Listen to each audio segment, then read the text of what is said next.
Today we're going to discuss operation of the 315D. We'll go over some general maintenance of the machine, greasing it, checking the oil, cab controls, and also how to hook up and take off the plate compactor.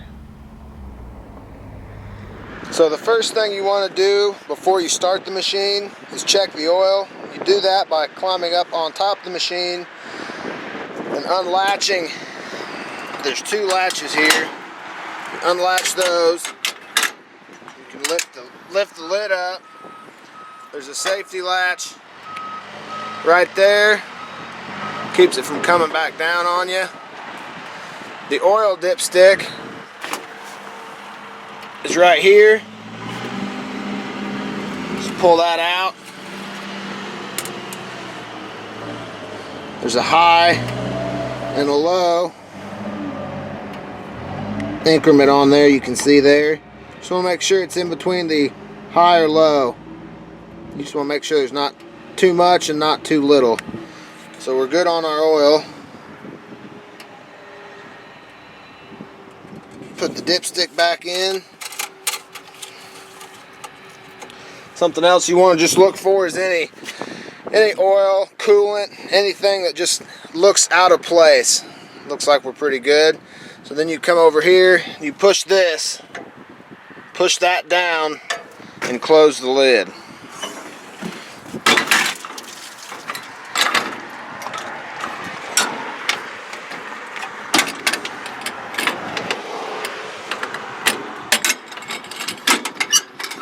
Make sure your latch is latched back. Now you're ready to go and start the machine. So now we've checked the oil in the machine. Now we're ready to start it and start using it. Your ignition switch is right here. Click it over once. The accessories will come on. Give you a fuel gauge, oil pressure, oil temperature. When you start it, one more click, it'll fire up. And over here, you flip this forward, that engages the controls. Your throttle's right here. Throttle it up. Now you're ready to move and start operating the machine. So now we're ready to take the compactor off the machine. To do that, we stretch the boom all the way out there as far as you can so that the couplers there on the side of the boom are within reach and you're not struggling to reach them.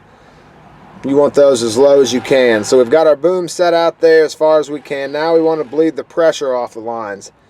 To do that, we turn the key here to the accessories location, the accessory setting there. We flip our lever on this side to engage our controls, and we just roll our controls around. Also making sure that we've rolled the rocker switch that engages the plate compactor. So now all of our pressure is bled out of the boom, and we can get out and go disconnect the hoses at the boom. So now we've bled the pressure off the lines on the boom by getting in the cab, turning the ignition to accessories, flipping the lever and rolling all the controls and the switches to bleed all the pressure out of the lines. Now we need to disconnect the hoses.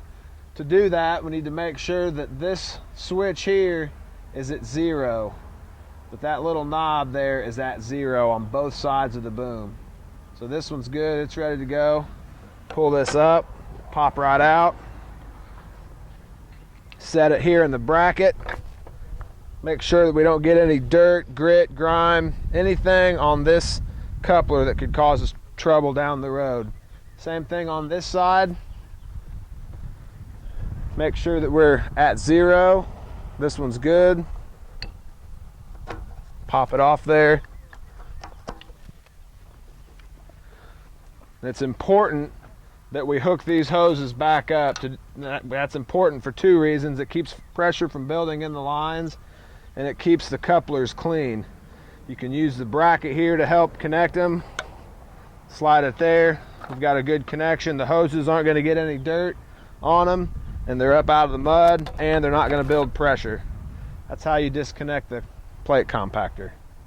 So now we want to put the plate compactor on the 315.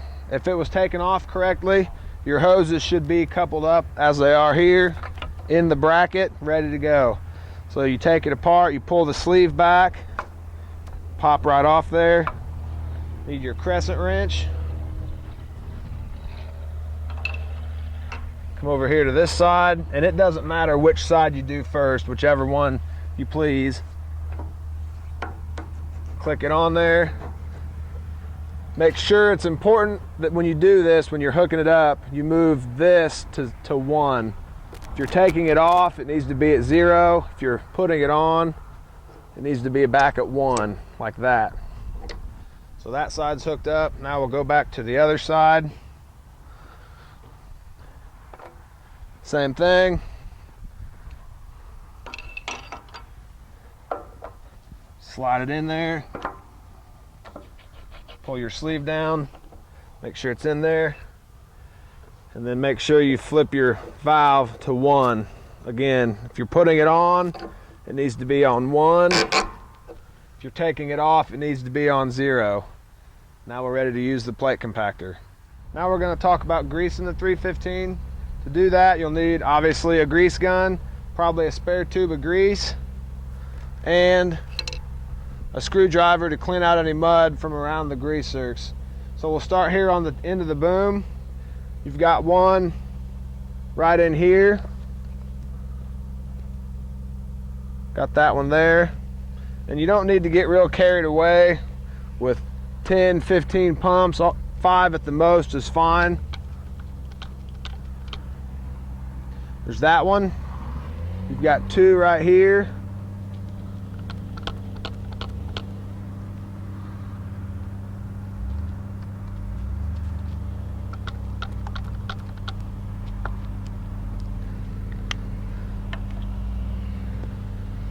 Then you've got one in here for the locking cylinder.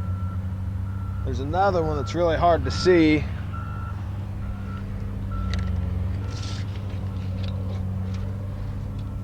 It's right there at the end of my tape. That one's a little harder to get to. You may need to roll the bucket or the implement down to be able to get to that one. There's also 2 up here, 1 up here. So there's 3 across here. 1, 2, 3. There's 1 here. 1 here.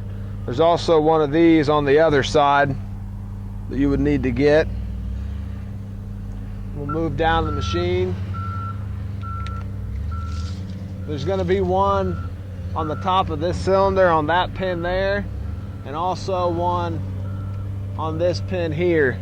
To get to those 2, you'll probably need to you'll need to curl the bucket all the way up and put the elbow of the boom down on the ground so that you can get to those a little bit easier. We'll keep walking back here towards the cab. You've got one here on the turntable, one on the house, 2 on the 2 main cylinders here, 1, 2. And then over here on the side of the boom, you've got 5.